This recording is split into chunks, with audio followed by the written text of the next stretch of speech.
you tell me your name, a little bit where you're from, your backstory, and what is your mission for Dr. Martin Luther King and this world to become? Yes, sir. So my name is Dylan Wiley. I'm from Jackson, Mississippi. I grew up in Jackson, Mississippi. Today, I came here today to honor Martin Luther King and his legacy, but also tell a story about unification, about the past itself and how it propels us forward in the future, where we should be able to enjoy each other, regardless of race, color, sexual orientation, nationality. No barrier should hold us from being able to hold each other. And that's why I came here today to tell my story, to tell my poetry, to make a more warmer, safer, and more united world together. All right, so how long have you been writing poetry for? I've been writing poetry for about 2 to 3 years now. I'm on my third year. Wow. I started on a whimsical Thursday afternoon in my 11th grade, where I was like, I wanted to finally make my stories, or like the ideas that are in my head, come to life. And I had the opportunity when I was at the Mississippi School for Mathematics and Science to finally make that true on a Black History Month celebration, where I showed the same speech that I did today. And it's been a wonderful process ever since. I've made so many friends through my poetry and through my creative writing.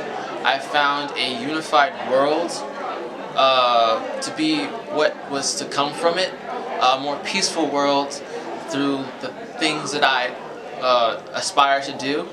And I can only thank my mom and my dad for how I got this, how far I've gotten, and how I've grown in such a way to where I feel confident in speaking my poetry and speaking my creative writing, and so that others can hear my voice and hopefully feel invigorated and want to make a change in our world today.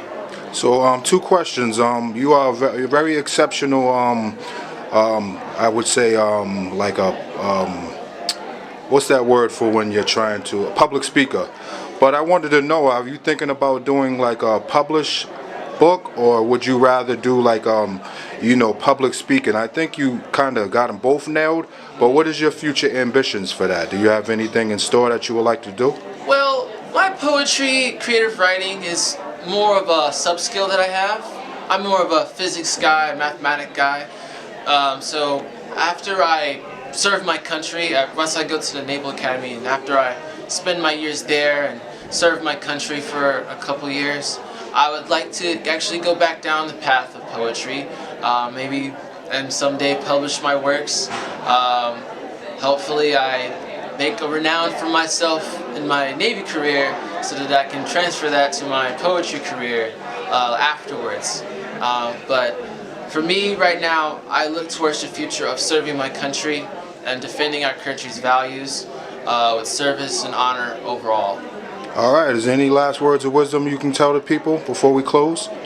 Yes, in the words of my great-grandpa Bob, don't sweat the small stuff.